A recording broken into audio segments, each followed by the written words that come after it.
오늘 주신 하나님의 말씀은 사무엘상 8장 4절에서 9절 말씀입니다.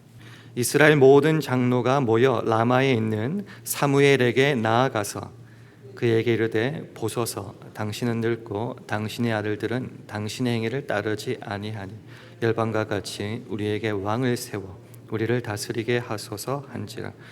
우리에게 왕을 주어 우리를 다스리게 하라 한 그것을 사무엘이 기뻐하지 아니하여 여호와께 기도하매 여호와께서 사무엘에게 이르시되 백성이 내게 한 말을 다 들으라. 그들이 너를 버림이 아니요 나를 버려 자기들의 왕이 되지 못하게 함이니라. 내가 그들을 애굽에서 인도하여 낸 날부터 오늘날까지 그들이 모든 행사로 나를 버리고 다른 신들을 섬김같이 내게도 그리하는도다. 그러므로 그들의 말을 듣되 너는 그들에게 엄히 경계하고 그들을 다스릴 왕의 제도를 알게 하라. 아멘. 할렐루야. 월요 새벽기도에 참 잘 나오셨습니다. 우리 서로 간에 주님의 평강을 기원하면서 우리 샬롬으로 인사하는 시간 가지겠습니다. 샬롬, 샬롬. 오늘 본문은 이스라엘 백성들이 신정 체제에서 왕정 체제로 넘어가는 그 장면을 그리고 있습니다. 하나님께서 세운 영적인 지도자가 있었습니다. 그 사사라고 했는데요. 그 사사가 다스리던 450년간의 그 사사 시대가 이제 마무리 되어 가고 이제 왕정 시대로 넘어가는 바로 그 직전의 사건을 오늘 본문은 다루고 있습니다. 어느 날 이스라엘 장로들이 모였습니다. 그리고 라마에 있는 사무엘을 찾아가서 왕을 요구하고 있습니다. 우리 5절을 다 함께 읽겠습니다. 시작. 그에게 이르되 보소서 당신은 늙고 당신의 아들들은 당신의 행위를 따르지 아니하니 열방과 같이 우리에게 왕을 세워 우리를 다스리게 하소서 한지라. 이렇게 장로들을 대동해서 사실은 이스라엘 전체 백성들의 의견이었겠죠. 그렇게 왕을 요구한 내용에 대해서 사무엘은 크게 기뻐하지 않았습니다. 우리 6절을 함께 읽겠습니다. 우리에게 왕을 주어 우리를 다스리게 하라 한 그것을 사무엘이 기뻐하지 아니하여 여호와께 기도하며 기뻐하지 않고 그래서 어떻게 할까요? 여호와께 이제 기도하고 주님의 뜻을 구합니다. 그때 기도하였을 때에 하나님의 음성이 무엇인지 우리 7절에서 9절까지 한 절씩 교독하겠습니다. 여호와께서 사무엘에게 이르시되 백성이 네게 한 말을 다 들으라. 그들이 너를 버림이 아니요 나를 버려 자기들의 왕이 되지 못하게 함이니라. 내가 그들을 애굽에서 인도하여 낸 날부터 오늘날까지 그들이 모든 행사로 나를 버리고 다른 신들을 섬김같이 내게도 그러하는도다. 함께 읽습니다. 그러므로 그들의 말을 듣되 너는 그들에게 엄히 경계하고 그들을 다스릴 왕의 제도를 알게 하라. 우리가 주의 깊게 살펴보아야 될 것이 7절 후반절에 나를 버려라는 말입니다. 그들이 사무엘을 버린 것이 아니라 하나님을 버려서 자기들의 왕이 되지 못하게 하였다라는 말과 8절의 하반절에 보면 그들이 모든 행사로 나를 버리고 언제부터요? 출애굽한 그때부터 오늘날까지 모든 행사로 하나님을 버렸다는 겁니다. 그리고 다른 신들을 섬겼다. 그리고 그것을 똑같은 모양을 사무엘 너에게 지금 요청하고 있다. 이 말을 우리가 한번 주의 깊게 봐야 될 것 같습니다. 그리고 이후로는 여러분이 잘 아시다시피 하나님께서 왕정을 허락하시고요. 첫 번째 왕으로 사울이 등극하게 됩니다.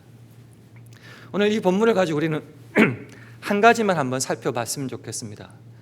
왕을 세워달라고 이스라엘 백성들이 요구를 했는데 왕을 세운다는 의미가 도대체 무엇인지 그리고 어떤 이유 때문인지 사울과 하나님 그것을 다 탐탁하게 여기지 아니하셨는데 그러면은 왕을 세운다는 신앙적 의미가 무엇인지 한번 살펴보고 오늘날 우리도 그런 모습이 있는지 한번 살펴보는 가운데 오늘을 그리고 올 한 해를 준비하는 신앙의 모습을 가졌으면 합니다. 이스라엘 백성들이 아무것도 없는 가운데 왕을 달라고 하지는 않았을 겁니다. 왜 왕을 달라고 했는지 그 명분, 그 이유가 굉장히 중요할 텐데요. 우리 19절과 20절을 한번 보겠습니다. 제가 한번 읽어보겠습니다. 사무엘상 8장 19절과 20절입니다. 백성이 사무엘의 말 듣기를 거절하여 가로되 아니로소이다. 우리도 왕이 있어야 하리니. 왜 있어야 되냐고 하면 20절입니다. 우리도 열방과 같이 되어 우리 왕이 우리를 다스리며 우리 앞에 나가서 우리의 싸움을 싸워야 할 것이니이다. 두 가지 이유가 납니다. 정치적 이유와 군사적 이유가 나오는데요. 정치적 이유로는 중앙 집권 제도를 왕을 세워서 나라를 다스리는데 대표적인 인물이 하나가 필요합니다라는 말이고요.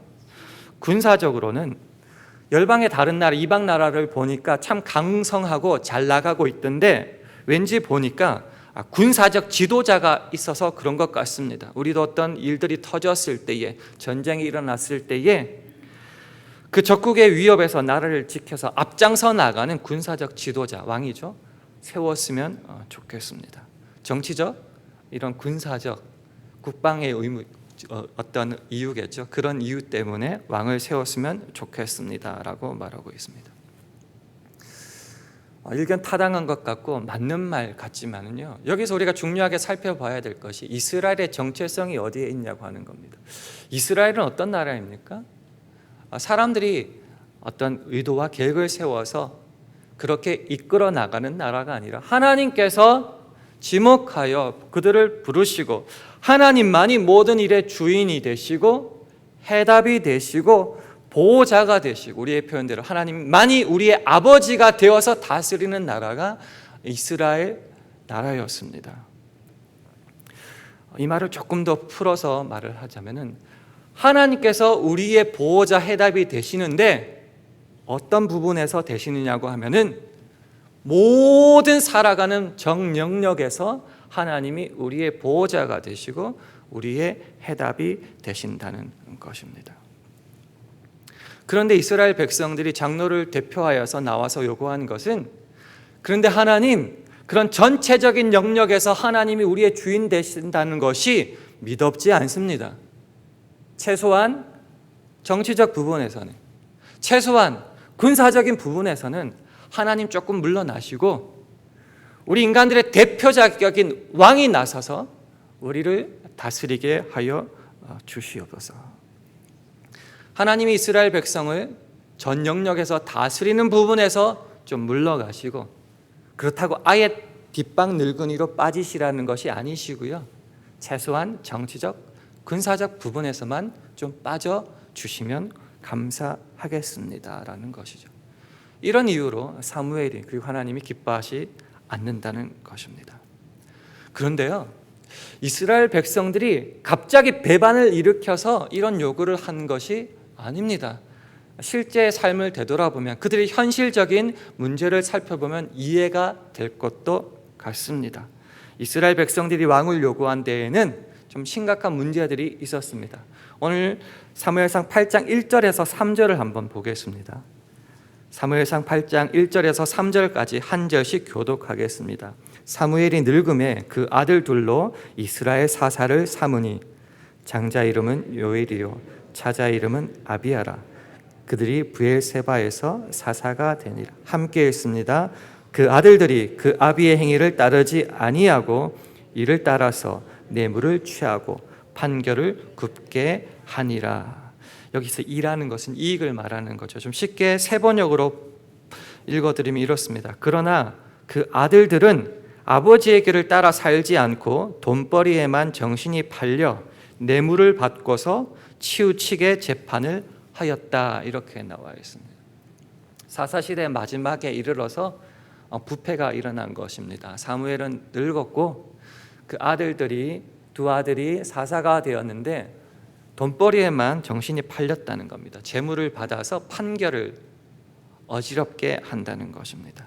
자, 지금까지 사사시대인데요, 사사라는 말은 영어로 저지라는, 판관이라는 말입니다. 그래서 공동 번역은 사사기를 판관기라고도 말하고 있는데요, 하나님과의 신앙적 관계에서 무엇이 옳은가, 무엇이 그른가 판단하는 사람들, 그들이 바로 사사였는데, 그 사사인 사무엘의 두 아들들이 돈벌이 때문에 치우치게 이제 재판을 하고 있다는 것입니다.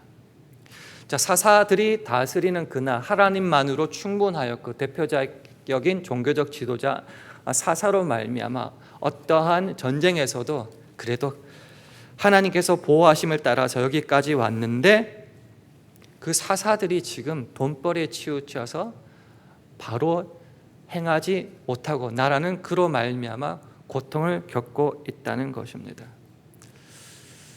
하나님께 대하여 말할 때요, 때로는 이유가 다 있는 것 같습니다. 세상 사람들한테 물어봐라 내 말이 틀린지라고 자랑할 만큼 뭔가 잘못되어 가고 있는 것도 같습니다. 그런 내부적인 문제뿐만 아니라 20절에 보면 열방과 같이 되어라는 말이 나오는데요, 열방과 같이 되어, 즉 모든 이방 나라들처럼 이렇게 되는 겁니다.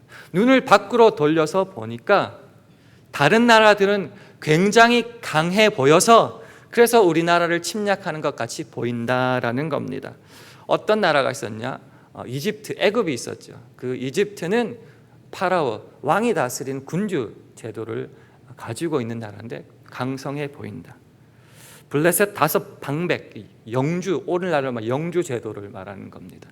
중앙 집권 제도나 영주제를 가지고 있는, 특별히 인간들 가운데 잘난 어떤 지도자를 가진 나라를 보니까 굉장히 강성해 보이고 잘 사는 것처럼 보이고 그 나라를 우리를 침범해 오는 걸 보니까, 즉 우리는 약해 보이니 그 나라들처럼 되어 열방과 같이 되어 다른 잘 사는 나라들처럼 그렇게 우리도 왕을 한번 가져보자는 겁니다. 표면적인 이유겠지요. 표면적인 이유는 주변 나라에 지금 우리나라가 군사적 위협을 당하고 있는데 그 나라를 살펴보니 정치, 행정, 군사적으로 왕들이 있고 다스리는 사람이 있어서 그런 것 같다라는 말이고요. 솔직한 신앙적인 속마음은 이런 겁니다.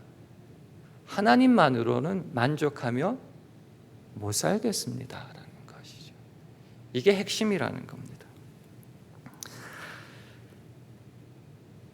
이스라엘 백성들의 눈이 신앙적으로, 영적으로 주님을 바라보며 살던 그런 자세에서 이제는 세상을, 물질과 세상의 안정적인 것, 번영, 그런 것으로 눈이 돌아가게 된 것입니다.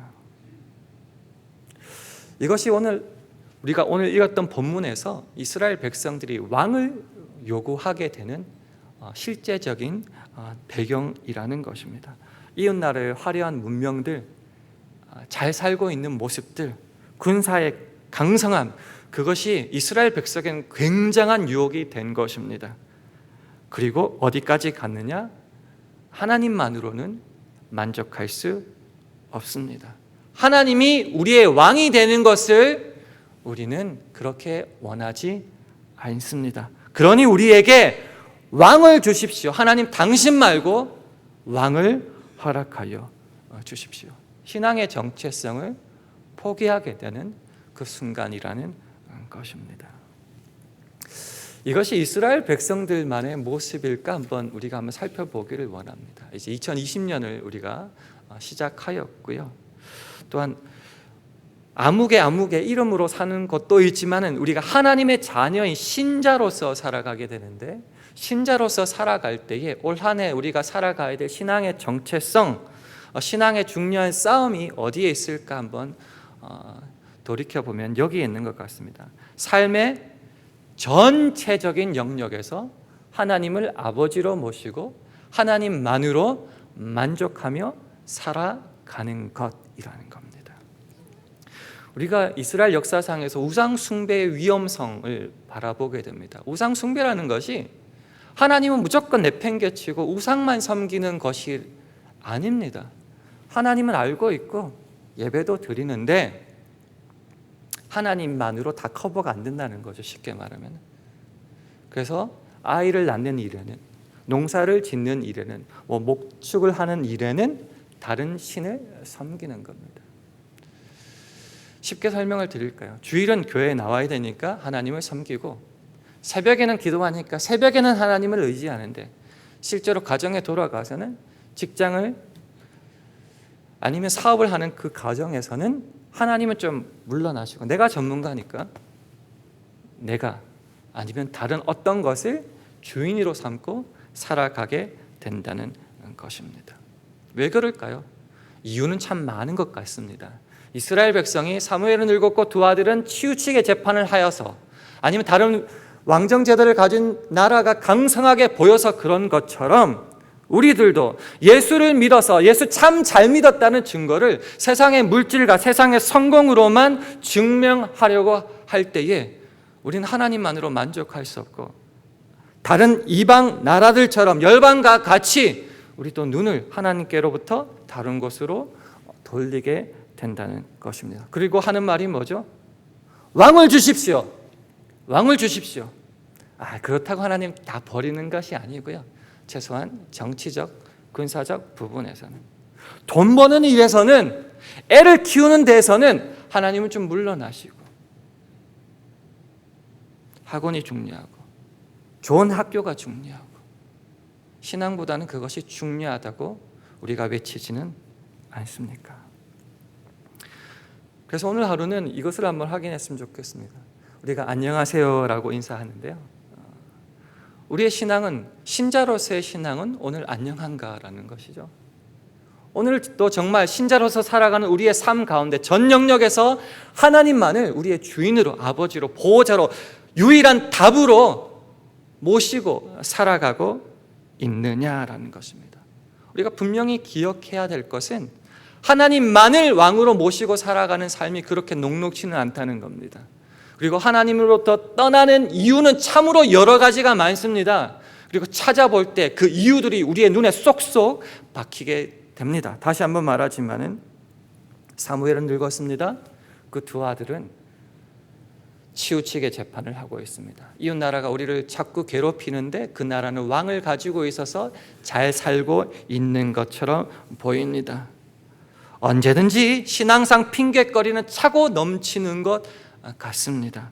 그리고 그 핑계들이 우리를 어긋난 신앙과 반대되는 길로 인도하여 나갈 때에 우리 눈에 그것이 쏙쏙 박히게 되고 그래서 우리의 삶은 무너지게 되고 치우치게 되고 그래서 결국은 하나님이 아닌 왕을 요구하게 된다는 것입니다.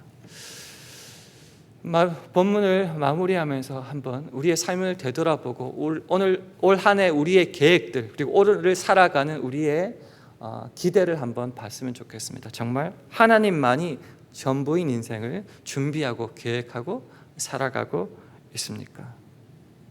우리 신자들의 특권과 남다름과 자랑이 어디에 있습니까?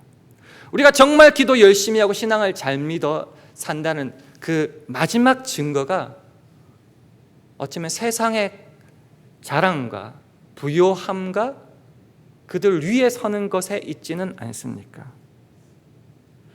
신자로서의 가장 중요한 감격과 자랑이 죄로부터의 구원이며 하나님이 우리와 늘 함께 하신다는 것이며 하나님이 우리와 함께 계셔서 우리의 삶을 끝까지 책임지고 보호하여 주신다는 것이 되어야 할진데 어느 순간 그것으로 만족하지 못하고 다른 데 눈을 돌리고 있는 우리의 오늘과 우리 올 한 해의 계획은 아닌지요. 다시 한번 말씀드립니다. 왕이 없이 사는 것 힘들 수 있습니다. 때로는 하나님의 뜻이 우리의 기대와 다를 때가 분명히 있을 것입니다. 그럴 때 우리의 눈이 여전히 하나님께만 있는지 아니면 어떠한 이유로 왕을 달라고 요구하고 있는지 우리는 우리의 신앙을 매일매일 점검해야 될 것입니다. 하지만 분명히 기억해 두십시오. 왕이 없어 때로는 세상적으로 힘들게 살아갈지도 모르는 그 순간이라도 하나님께서 함께하여 주심으로 세상이 주지 못하는 그 평안과 안식 속에서 우리는 주님과 함께 주님만이 주시는 기쁨과 복 속에 우리는 평안의 샬롬의 복을 누리며 살아가게 될 것입니다. 사랑하는 성도 여러분, 오늘도 우리의 삶을 하나님만으로 만족하며 하나님만을 우리의 주인으로 아버지로 모시면서 살아가는 삶으로 나갈 수 있기를 원합니다. 올 한 해가 그 주님만으로 만족했으면 좋겠습니다. 하나님, 이 부분은 좀 비켜주십시오. 제가 전문가입니다 말하기 이전에, 왕을 달라 말하기 이전에, 이런 이유가 충분합니다 말하기 이전에, 하나님만이 우리의 창조주시며 우리의 주관자이시며 인도자이심을 믿고 그분과 함께 오늘의 삶을, 올 한 해의 삶을 살아갈 수 있는 저와 여러분 되기를 주님의 이름으로 축원합니다. 오늘 합심하여 기도할 때 한 가지만 기도하기를 원합니다. 우리 가정이, 우리 교회가 하나님만이 우리 아버지시요 왕이심을 고백하며 살아갈 수 있게 인도하여 주시고, 세상의 어떠한 이유로 하나님을 뒤로 제쳐두지 않는 오늘의 삶, 올해의 삶 되게 인도하여 달라고 우리 합심하여 함께 기도하겠습니다.